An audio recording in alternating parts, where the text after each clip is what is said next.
Hello everyone, welcome back to my mini blog. Good morning সবাইকে। আশা করছি সকলেই ভালো আছো।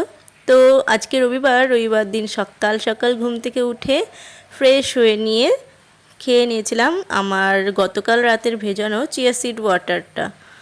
কিছুদিন হলো এই চিয়া সিড ওয়াটার আমি খাওয়া শুরু করেছি। দিয়ে খাওয়ার পর তারপরে আমার একটা কাজ ছিল গাছে জল দেওয়া। তো এখানে আমি আমার যে ব্যালকনিতে গাছগুলো রয়েছে সেখানে গাছের মধ্যে জল দিয়ে দিচ্ছিলাম। আর এদিকে আমাদের অ্যাকোরিয়ামের মাছগুলোকে তারপরে খেতে দিয়ে দিয়েছিলাম। ওদের দেখে বুঝতেই পারছো কতটা খিদে পেয়েছে। দিয়ে এইগুলো করে নিয়ে চলে গিয়েছিলাম ছাদে, কয়েকটা জামা কাপড় ভেজানো ছিল। তো দেখো এক চুটকিতেই তোমাদের কিভাবে জামা কাপড় ধুয়ে দেখিয়ে দিলাম। আর আমাদের ছাদে একটা ড্র্যাগন গাছে ফুল ফুটেছিল, সেটাই তোমাদের সঙ্গে শেয়ার করে দিলাম। তারপর আমার যে রবিবারের রুটিন ছিল, প্রত্যেক রবিবার আমি হেয়ার অয়েলিং করি।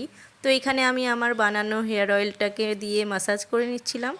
তারপরে সকালের খাবার খেয়ে নিয়েছিলাম। সকালের খাবারে ছিল এখানে নান আর একটা তরকারি। খাওয়া দাওয়ার পর চলে গিয়েছিলাম স্নান করতে। দিয়ে স্নান কমপ্লিট হওয়ার পর আমি অ্যালোভেরা জেল মেখে নিয়েছিলাম। তারপর অ্যাজ ইউজুয়াল একটু ঢং দেখাচ্ছিলাম। তারপরে করে নিলাম দুপুরের লাঞ্চ।